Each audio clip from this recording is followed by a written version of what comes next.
perawat di seluruh Nusantara. Bersama saya Helda Octaviana dan saya masih bersama Pak Hari Padilla, Ketua DPP PPNI. Sepertinya kita bincang-bincang yang topiknya cukup berat dan sensitif, Pak, ya, terkait dengan peran perawat di kancah politik nasional. Waduh. Luar biasa ya, Pak ya. Biasa ya. Jadi tanggal 17 April sekarang sudah Maret, Pak. Ya. 1 bulan lagi kurang lebih ya. Kita akan bersama-sama memilih presiden di pemilu 2019. Nah, kalau PPNI sendiri memilih nomor 1 atau 2, Pak? PPNI ya? Waduh.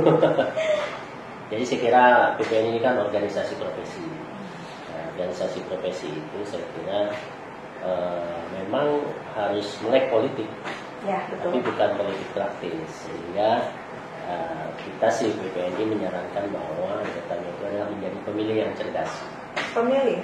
Pemilih yang cerdas. Pemilih yang cerdas. Tapi Pak, sekarang ada juga caleg baik di DPR maupun DPR yang itu dari kalangan perawat. Itu gimana? Itu yang saya maksudkan pemilih cerdas itu adalah begini, bahwa profesi perawat ini dari sekarang sampai masa yang akan datang itu kan masih berkembang dan terus ingin berkembang, dan perkembangannya itu sangat ditentukan juga oleh kebijakan-kebijakan yang ada di negara. Nah, karena kebijakan itu harus keluar dari para penguasa, itu harusnya perawat masuk di dalam lingkaran kekuasaan itu. Nah, yang saya maksud begini, kita berjuang mati-matian kalau nggak ada yang merumuskan di DPR, itu siapa? Akan sulit. Makanya yang saya bilang pemilih cerdas tadi adalah kalau ada perawat yang maju, nggak usah ragu-ragu, perawatnya jadi perawat. Artinya PPNI mendukung ya, Pak ya, kalau ada perawat yang memang masuk ke DPR maupun sangat mendukung, sangat mendukung. Kalau apapun partainya. Apapun partainya. Jadi netral tapi mendukung gitu ya, Pak ya. Iya. Kalau bentuk dukungannya sendiri itu gimana, Pak? Untuk para caleg yang memang sudah mencalonkan diri. Ya, saya kira ini kan kalau Pileg ini kan sangat dipengaruhi oleh daerah pemilihan. Jadi sehingga koordinasi dengan PPNI setempat, itu komunikasi yang dijalin antara PPNI anggotanya dengan caleg-caleg itu sebagai silaturahim, menampung aspirasi, kemudian pertemuan lagi, itu sudah biasa dilakukan. Nah, seperti itulah tujuannya. Ya, kita diskusi. Satu sisi perawat-perawat itu memberikan bahan kepada calon-calon itu untuk dia perjuangkan. Di sisi lain caleg-caleg itu juga memperhatikan apa yang menjadi kebutuhan. Tapi kalau caleg itu sudah terpilih, apakah Bapak yakin bahwa caleg yang sudah terpilih tadi memperjuangkan profesi keperawatan? Oleh karena itu kalau perawat pasti berjuang untuk perawat. Ya kan, itu yang saya maksud cerdas. Ya kan? Itu harapannya ya, Pak ya? Harapannya begitu, karena dia bisa sedikit banyak kalau perawat itu ya tidak lupa dengan profesinya. Betul. Saya lihat beberapa teman misalnya yang guru jadi anggota DPR, yang dokter jadi anggota DPRD, DPR, itu kan sedikit banyak pastilah memikirkan profesinya juga. Nah, kalau kita tidak berdampak ya, Pak? Ya, berdampak sekali, berdampak pada perumusan kebijakan. Saya kira itu. Nah, tapi kalau pilpres ya ini kan urusan masing-masing orang. Ya. Saya kira silakan. Tapi kalau untuk pileg, saya kira pemilih yang cerdas itu ya itu kan bagaimana memilih orang yang dapat memperjuangkan kepentingan kita. Kepentingan profesi juga ya, Pak ya. Iya. Ya, tapi bulan Januari lalu PPNI bertemu dengan Presiden Jokowi. Oh iya. Jokowi ya. Iya. Itu apa yang disampaikan oleh PPNI kepada Pak Presiden? Iya, pertemuan itu sebenarnya tidak tersangkut juga dengan pilpresan, karena kita sebenarnya mengirim surat untuk audiensi kepada Jokowi sebagai presiden. Itu sudah lama.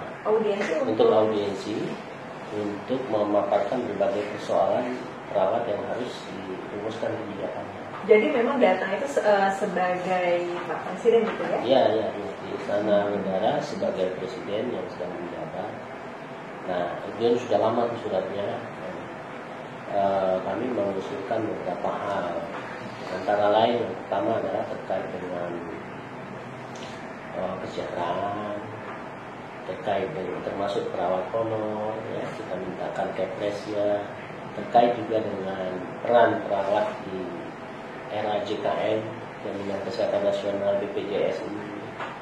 Dan juga kita ingin berperan mengusulkan, kita juga mengusulkan satu konsepsi besar yang mungkin dapat diambil oleh pemerintah Indonesia, yaitu program perawat desa.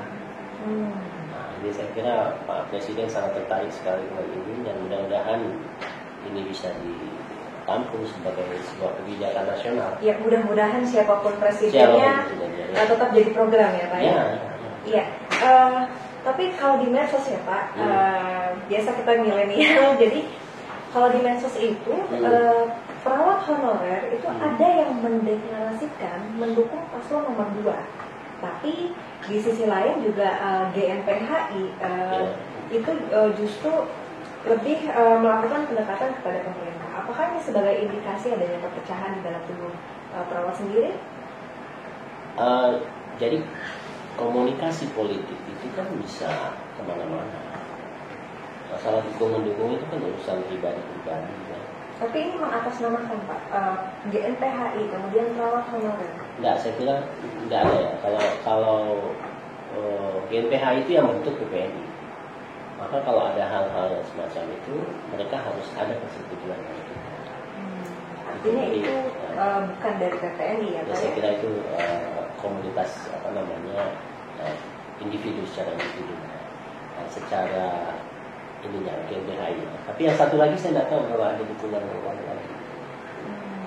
Memang dalam kondisi hari ini sedikit melangkah saja bisa dipersepsikan macam-macam. Itulah mungkin negatifnya dari media sosial ya Pak ya? Ya, walaupun banyak positifnya. Oleh karena itu kita harus bijak menyikapinya dan menyaring informasi. Setahu saya secara formal GNPHI belum ada artinya bergerak ke 1 atau ke 2 atau kemana. Jadi itu kembali lagi kepada pribadi masing-masing ya Pak ya, hak untuk memilih. Iya, betul. Dan saya misalnya ke 02 itu saya nggak ada juga baca itu GNPHI. Oh begitu? Iya, kan nggak ada. Mungkin ada forum apa, kan itu lain lagi, bahwa di dalamnya ada perawat-perawat, mungkin. Iya. Yang sini juga ada forum apa, ada perawat-perawat, mungkin, kan gitu kan. Karena memang berserikat berkumpul kan milik semua orang, hak semua orang. Ya, tapi minggu lalu itu kan ada pertemuan aliansi profesi ya. Organisasi profesi bertemu dengan baik paslon nomor 1 maupun paslon 2. Artinya di situ juga ada PPNI ya Pak ya? Ada nggak yang disampaikan mungkin baik untuk paslon nomor 1 atau nomor 2 dalam agenda itu? Kami sampaikan hal yang sama, baik untuk paslon 1 dan paslon 2, dengan porsi yang sama dan seimbang. Dan inti pertemuan itu adalah bukan forum dukung-mendukung, tapi forum untuk memberikan asuhan kepada 2 paslon ya, yang ada pada hari itu. Nah, kalau masing-masing profesi dari 7 organisasi profesi itu sama temanya, tapi dengan dengan paparan yang khas masing-masing. Misalnya PPNI itu mengusulkan terkait dengan 1 dalam kondisi pelayanan program perawat desa tadi. Nah, yang kedua tentang nasib perawat honor. Yang ketiga peraturan pelaksanaan Undang-Undang 38 termasuk konsep keperawatan. Yang keempat tentang kesejahteraan perawat di sektor swasta. Iya, artinya permasalahan perawat ya. Permasalahan dan solusi yang kami sampaikan. Solusinya begini, solusi yang begini. Untuk dimasukkan ke dalam program maupun kebijakan. Ya. Gitu. Oke. Jadi itu forumnya bukan forum dukung. Karena ini memang perlu diklarifikasi Pak, agar sejawat perawat juga jadi tahu ya. Tapi PPNI secara khusus kan sudah bertemu dengan paslon nomor 1. Apakah juga ada rencana? Kalau tadi kan di dalam aliansi itu mungkin tidak bisa spesifik ya, Pak ya. Tapi secara khusus PPNI sudah bertemu dengan paslon nomor 1. Apakah juga ada rencana untuk bertemu dengan paslon nomor 2? Ya, kalau secara khusus. Sampai hari ini belum, karena kemarin itu kami sepakat dengan 7 organisasi profesi itu ya untuk pertemuan untuk mengusulkan konsepsi di dalam perbaikan di bidang kesehatan bagi setiap paslon. Kalau yang lalu kan bukan paslon nomor 1, kami bertemu presiden. Sebagai presiden gitu ya Pak ya, bukan sebagai paslon nomor 1. Oh begitu. Jadi saya kira clear lah itu. Jadi sebagai presiden ya, ini tidak ada kaitannya dengan pemilu. Ini terkait dengan permasalahan yang ada dan solusi kami sampaikan usulan-usulan ke dalam kebijakan. Apa sih Pak pentingnya perawat? Tadi kan sudah juga dibahas. Mungkin pesan Bapak sebagai ketua PPNI kepada caleg-caleg perawat yang memang sudah mencalonkan diri. Ya saya kira yang pertama sih kita harapkan betul kerja kerasnya supaya memang terpilih. Kalau tidak terpilih Pak. Jadi kalau nggak terpilih apa yang mau kita inikan gitu ya kan? Iya. Maka koordinasi dengan PPNI di setiap tingkat dalam daerah pemilihan itu penting untuk para caleg-caleg. Ya saya kira kita harus mutual simbiosis, mutualisme. Iya, kita memerlukan mereka dan caleg-caleg juga harus sama memerlukan perawat juga. Tapi kalau simbiosis itu tidak terjadi, bahkan komunikasi juga tidak, bagaimana kita bisa maju gitu untuk bisa mengatakan bahwa oh ya si A itu didukung oleh perawat. Baik, itu tadi perbincangan bersama Pak Hari Fadilah terkait dengan peran perawat di kancah politik nasional. Jadi Bapak mungkin bisa menyimpulkan dari hasil bincang-bincang kita apa Pak? Ya, saya kira makin hari rasanya perawat itu memang harus sudah mulai meningkat kesadaran politiknya. Karena seluruh aspek kehidupan ini nggak bisa lepas dari politik. Betul. Ya.